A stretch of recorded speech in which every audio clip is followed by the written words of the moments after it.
ஹலோங்க, good morning. நான் உங்கள் சமையல் வித் சாந்தி. இன்றைக்கி நம்ம கடலைப்பருப்பு பக்கோடா செய்ய போகிறோம். அதுக்கு நான் நல்லா ஒரு 2 டம்ளர் அளவுக்கு கடலைப்பருப்பு எடுத்து நல்லா க்ளீன் பண்ணிவிட்டு ஊற வச்சுருக்கேங்க. ஊறிடுச்சு நல்லா. இதுக்கு தேவையானதெல்லாம் பார்க்கலாம். அரைக்க தேவையானதுங்க 10 பல் பூண்டு, ஒரு 10 வரமிளகாய், 2 ஸ்பூன் அளவுக்கு சோம்புங்க, கலக்கிறதுக்கு அந்த கருவேப்பிலை, நிறைய கருவேப்பிலை போடலாங்க. 3 பெரிய வெங்காயம் பொடியாக நறுக்கி வச்சுருக்கேன். 3 பச்சை மிளகாய் பொடியாக கட் பண்ணி வச்சுருக்கேங்க. நிறைய கொத்தமல்லிங்க.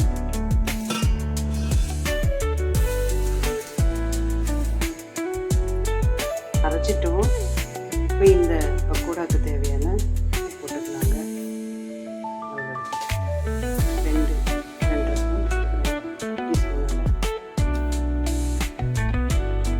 கட் பண்ணி வச்சுருக்கிறேன் கொத்தமல்லி, பச்சை மிளகாய், வெங்காயம் எல்லாமே போட்டு நல்லா மிக்ஸ் பண்ணிவிட்டு இப்போ அரைச்சிட்டு பாருங்க. அரைச்சிட்டு எல்லாமே நல்லா வெங்காயம், கொத்தமல்லி, கருவேப்பிலை, பச்சை மிளகாய் எல்லாமே போட்டு நல்லா மிக்ஸ் பண்ணிவிட்டேன். உப்பு போட்டுருக்கேன். இப்போ எண்ணெய் காஞ்சிருக்கு பாருங்கள். இப்போ இதை எடுத்து கொஞ்சம் கொஞ்சமாக எடுத்து சின்ன சின்னதாக கிள்ளி போட்டுடலாம்.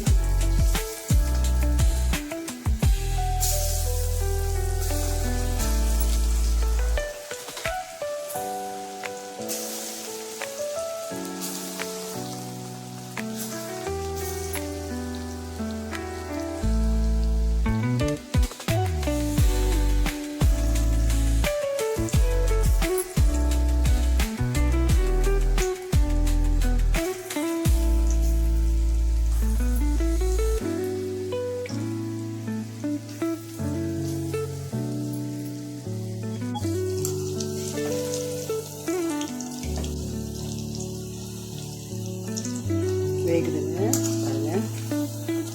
ரொம்ப டேஸ்ட்டாக இருக்கும். சாம்பார் சாதத்துக்கு, தயிர் சாதத்துக்கு, காரக்குழம்புல எல்லாத்துக்குமே ரொம்ப ரொம்ப நல்லா இருக்குங்க. நல்லா வெந்துருச்சு பாருங்கள்.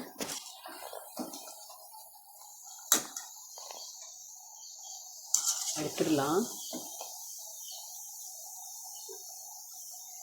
டிஷ்யூ பேப்பரில் போட்டுடலாம்.